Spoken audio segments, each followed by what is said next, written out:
It could be the new relationship that shakes up Europe. Russia and Greece strengthening their ties on a visit in Moscow. But it goes beyond that. Russia and Iran, Russia and Syria, countries pushed away by the West, have an ally in Russia. Is it opportunism or is it just shrewd foreign policy?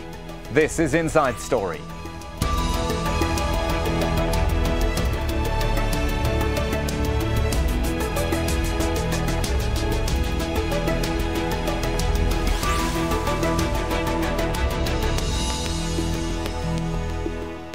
Hello everyone, I'm Kamal Santamaria. Russia's place in the world. It kind of depends on where you sit, doesn't it? Moscow's taken a lot of flack recently for what it's doing in Ukraine, for the support it's given to both Syria and Iran. And now, with the Greek Prime Minister on a visit to Moscow, some say the Kremlin's taking advantage of Athens' poor relations with the rest of the European Union. But turn the picture around for a second. After a period of global weakness, is the Russian President Vladimir Putin just carving out a greater position for his country on the world stage? Are Western countries upset simply because the balance of power is being challenged? With the Greek situation in mind, that's our topic for today. Here's Rory Challens in Moscow to get us going. After the fall of the USSR, Russia was weak, but Moscow has come to feel that its weakness at the time was taken advantage of by the West, and that Western organisations such as NATO and the European Union have pushed up right against Russia's borders. But Russia is not as weak as it used to be, and it's starting to flex its geopolitical muscle once again. We saw that with the Georgian War of 2008, and we're seeing it again in the current Ukrainian crisis. We're also seeing it diplomatically right now with this visit to Moscow from Alexis Tsipras, the Greek Prime Minister. Russia can see that the European Union is fragile at the moment and it wants to benefit from that. Moscow is also trying to nurture its long-standing relationships with other countries around the world, countries like Iran, countries like Syria and China. And it is also trying to rekindle relationships with countries that had fallen into disrepair. For that, have a look at what's going on at the moment with Egypt. It's a non-ideological approach to geopolitics that's born out of realpolitik and a sense of what is acutely advantageous for Russia purely on a national interest level. Rory Challens for Inside Story in Moscow. So let me introduce the panel for today. Here in the studio with me is Emmanuel Karagiannis, who is a senior lecturer of defence studies at King's College London. He's a specialist on Russian foreign policy. In St. Petersburg is Sergei Markov. He's a member of the Civic Chamber of the Russian Federation and a director of the Institute of Political Studies. And rounding out the panel in London is Sir Andrew Wood, former UK ambassador to Russia, now associate fellow at the Russia and Eurasia programme at Chatham House. Gentlemen, thank you for joining us for Inside Story. Emmanuel, let me start with you, seeing as you're here in the studio and seeing as Greece is the pertinent issue right now. Greece, this meeting between Vladimir Putin and Mr. Tsipras, Alexis Tsipras, I view it as it could be much ado about nothing. It could be a big performance almost, or it could be the start of a new relationship or the strengthening of a relationship which affects others in Europe. Which one of is it, do you think? Or is it a mixture of the two? Yes, many Greek prime ministers have visited Moscow during their term in office, so there is nothing unique about another one visiting Moscow. Of course, what makes this visit a little bit different from other visits is that Alexis Tsipras is Europe's first leftist, let's say, prime minister. And this visit is taking place at a time of increased tensions between Moscow and European capitals. In my professional judgment, Greece cannot expect much help from Russia in solving its financial problems. But of course, anything that can come out from this visit will be something that can improve, let's say, the bargaining position of the new Greek government at the time that there is negotiations now between Greece and the troika of IMU and EU. The interesting thing is we've already seen in a news conference between the two leaders, Alexis Tsipras talking about Greece being a sovereign country and we can diversify our foreign policy how we want. I mean, that's kind of drawing a bit of a line in the sand and saying, we can do what we want. Yes, we're part of the European Union, but we can have friends wherever we want. Yeah, there is a deep sense of frustration now in the Greek society about the way that the EU has handle the Greek financial crisis. In plain English, the Greek society is looking for new friends and allies, and Tsipras has to respond to this public frustration. So to a large extent, this is not anything more than rhetoric, because Greek policy makers understand perfectly well that Greece is fully integrated into the Western community of nations. Militarily speaking, it's almost unthinkable Greece to come closer to Moscow due to its NATO membership. There are certain limitations. On the other hand, Greece and Russia do share some common interests and goals. For example, there is a large Greek-Russian community that is playing the role of a bridge between the two countries in a fashion very similar to that of the Russian Jewish population in Israel. Also, the two countries are the strongest supporters of the internationally recognized Republic of Cyprus. Last but not least, Russia is the most important trade partner in the former Soviet Union for Greece. And you know, at this moment of uncertainty, Greece desperately needs more foreign investments. Now, for many years, Russian investors, and particularly Russian state companies, were almost excluded from certain sectors of the Greek economy, like energy and transportation, due to, let's say, EU suspicions about Russia's designs on the Balkans. This is probably something that will change soon. I think the Greek market, the Greek economy will be much more open to Russian investments. And of course, the sector of tourism, it's another important sector for the Greek economy that might benefit from Russia. New approach to Greece. Right. Well, let's bring in Sergei Markov in St. Petersburg for his opinion. Hello to you there. A lot of focus on this Greek-Russia relationship at the moment, and even this meeting has been about money.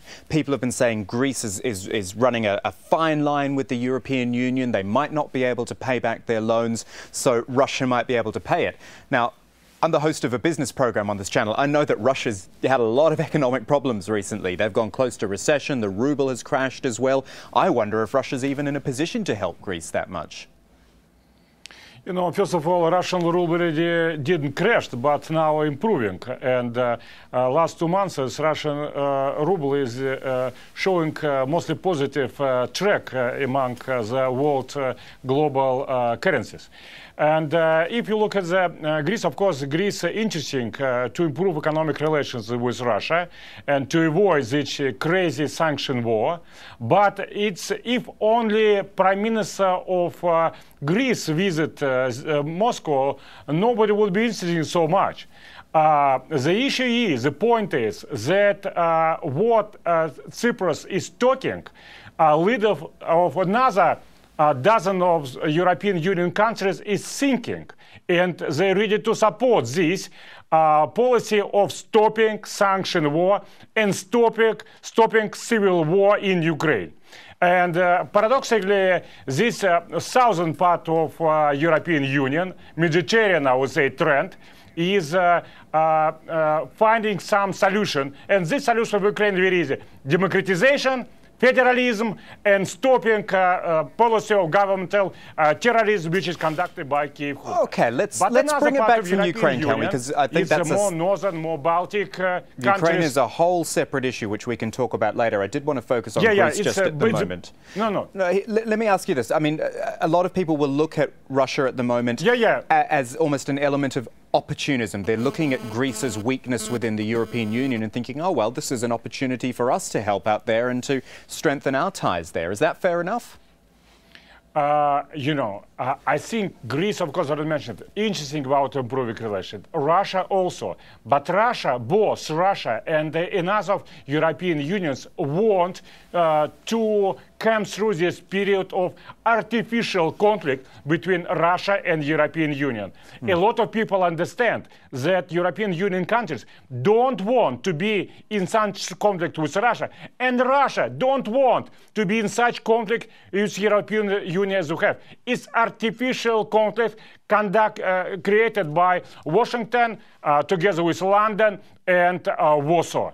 And now we have a series of consultation of the different politicians, European politicians and Russian leaders about how to come to some compromise. And of course, this is, you don't want to discuss Ukrainian issue, but it's #1 issue in relation between Russia and European Union. It's because this economic sanction happened. It's because Greece Prime Minister come to Russia with some ideas. But at the same time, of course, I suppose that Russia will lift some counter sanctions, especially for the Greece agriculture, so as for Cyprus agriculture products and Hungarian.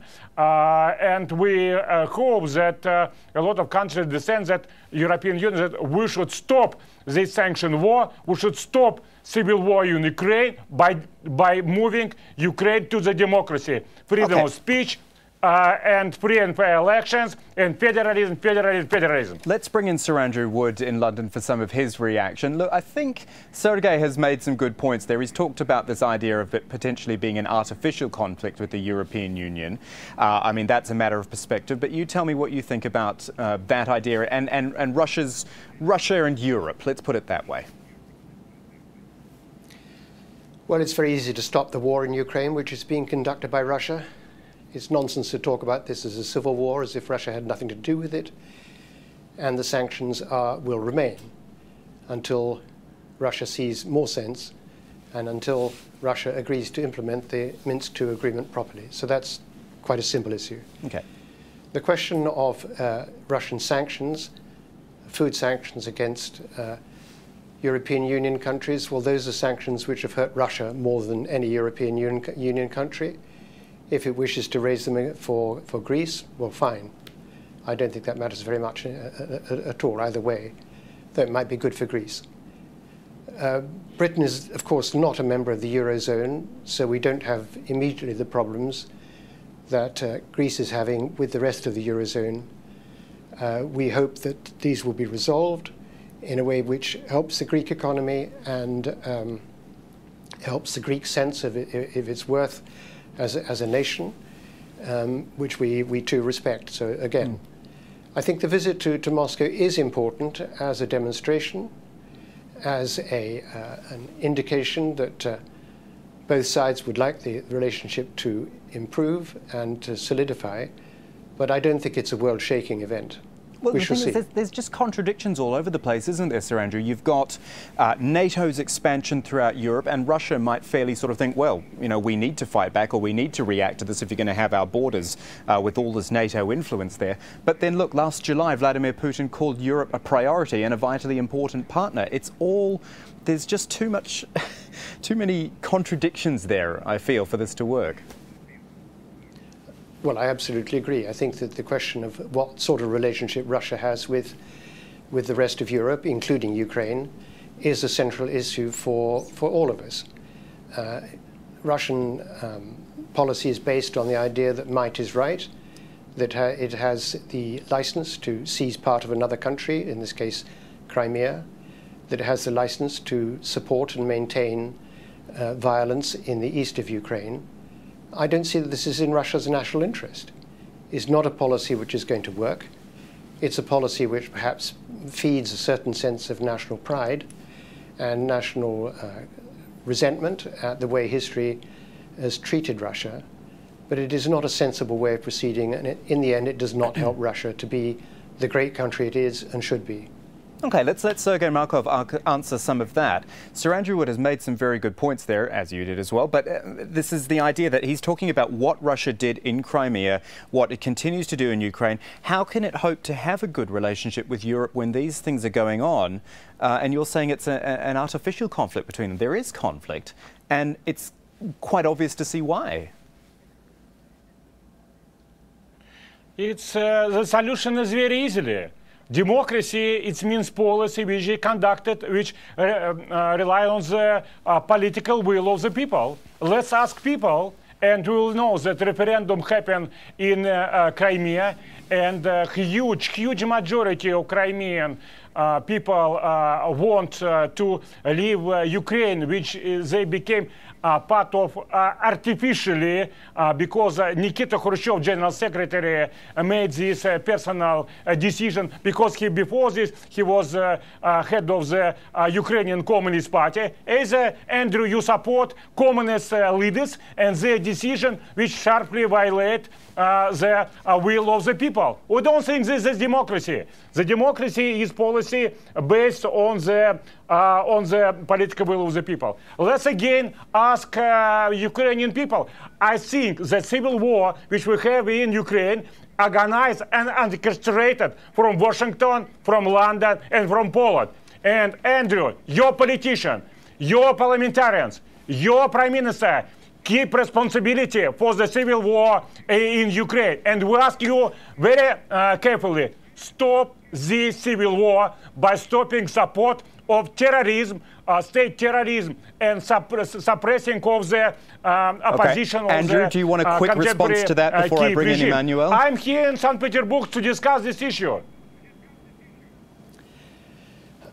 It's hardly worth replying. It's such a travesty and such nonsense. It's just hardly worth replying.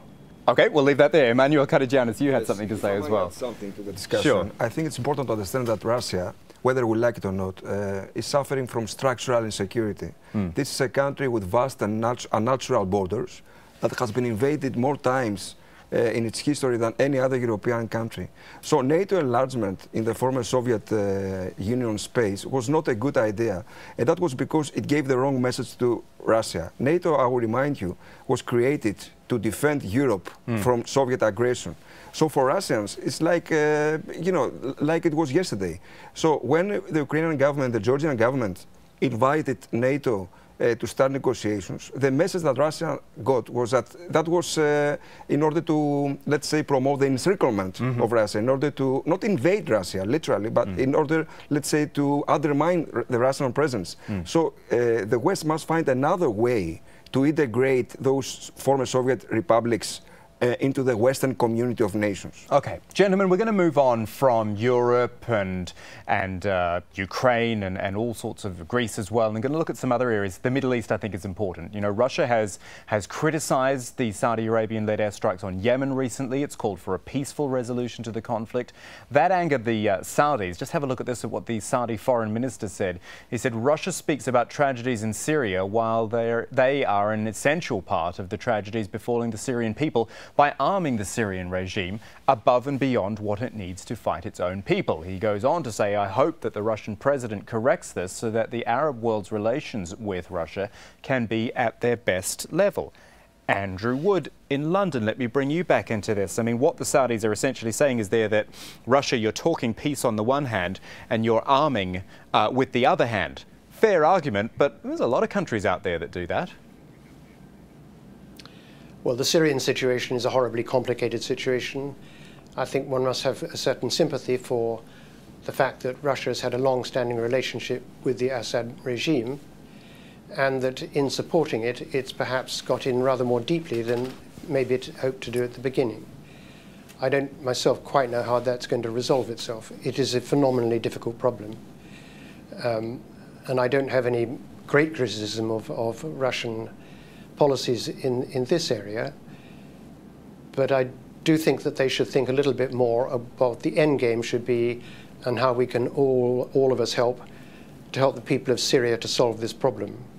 Supporting one side against the other is not necessarily the best way of doing that, but all of us in this area have quite a lot to answer for in terms of past mistakes. And I would not excuse my own country from that either.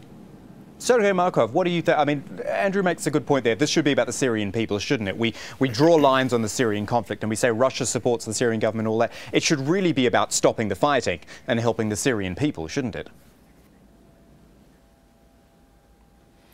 Now we have civil war in Syria, sorry. It's absolutely clear. And I think how we can stop this war probably by diminishing of support to the both sides. Let's have an international conference of the Syria issue, but let's make this the point of this, the issue of this international conference, not regime change, as London and Washington and Brussels want to organize, but like make peaceful resolution of the conflict. First of all, stop giving military support to the both sides. And then let's have free and fair elections in Syria under the international control. So do you agree then that the Russians shouldn't be arming the Syrian government as well? All participants of the civil war can take place. I agree that Russia should not arming Syrian army if London and Washington and Riyadh are stopping arming of Syrian opposition. It's very important, but we have same approach of Washington and London. Why doing what we want to do? We overthrow and kill everybody who want to overthrow, and you are second sort of the countries, you're not available. Look what's happening in Yemen and Syria. Look at the Washington and London was talking. It's like joke. President Yanukovych left country, that's why we don't recognize him as president, but president of Yemen left country, that's why we recognize him as the president. You know, it's really, you believe it's a serious policy. It's joke, but it's dangerous joke, which undermine security in the whole region and can lead to the bloody many years war between Sunnis and Shiites. It's what we afraid for the Middle East region mostly. Okay, we're starting to run down the clock, so quick word from Sir Andrew Wood before we finish with Emmanuel. Sir Andrew Wood, Iran is the other issue I wanted to bring in, and this is kind of linked in with Syria as well. You have to start tying them all together. How significant is the Russia-Iran relationship? Well, it is traditionally a significant and strong relationship. Russia needs a stable and predictable Iran because Russia has borders or close to the area, and because we all do. I think it is in Russia's interest that the nuclear negotiations should succeed and be seen to have solved the problem of nuclear non-proliferation in the area. On the other hand, there is the fundamental problem of the relationship between Shia powers and Sunni powers in the Middle East, which I don't pretend to know as much about as many other people. I'm afraid it is not so simple as Sergei tries to present it, as all being provoked by London and Washington. It simply doesn't stand up to anything reasonable. So is the Russia-Iran relationship a little different now that we look at the P5+1 actually striking a deal with them? It sort of brings in all these different sides actually all working together. Yes, that does. It'll, again, depend on how effective that agreement actually turns out to be. It will depend on how the various countries with interests in the area can act to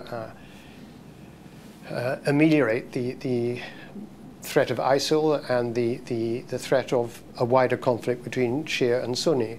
But primarily that is a matter for the powers of the Middle East themselves to address. And I think the rest of us can try to help, but to solve it is very difficult. Final thought from Emmanuel here in the studio. We brought you in for your Greek expertise, but I think you can speak more widely. In the end, what we've talked about today, is this just the fact that Russia is doing what any other world power does? It builds relationships, it looks for opportunities, it builds bridges, it forges relationships. It's just the way of the world. To be honest with you, as an IR scholar, I don't see big differences between Russia as a great power with other Western great powers, or even China. Every great power would like to defend its interests, not necessarily in the immediate neighborhood, but also in distant regions. Right. So the Russian foreign policy in the Middle East is clearly proactive, because the Middle East is very important for Russian economic security interests. I will remind you that currently in Syria there is a civil war where there is a strong jihadi element from the North Caucasus, and this is what really worries Russians. They worry that those people might go back to Russia and launch a jihadi campaign against Russian state. So Russia is a great power, and as a great power, again, would like to defend its interests. Of course it does. Emmanuel Karagiannis here in the studio, and Sergei Markov and Sir Andrew Wood over in St. Petersburg in London. We thank you all for your time today on Inside Story. And of course, thank you for joining us for this edition of Inside Story. 3 ways to get in touch with us. You can go straight to our program's page at aljazeera.com. You can post your comments at facebook.com/AJ Inside Story. You can tweet us at AJ Inside Story, or you can tweet straight to me at Kamal AJE. We hope you've enjoyed this Inside Story, and we'll see you again soon.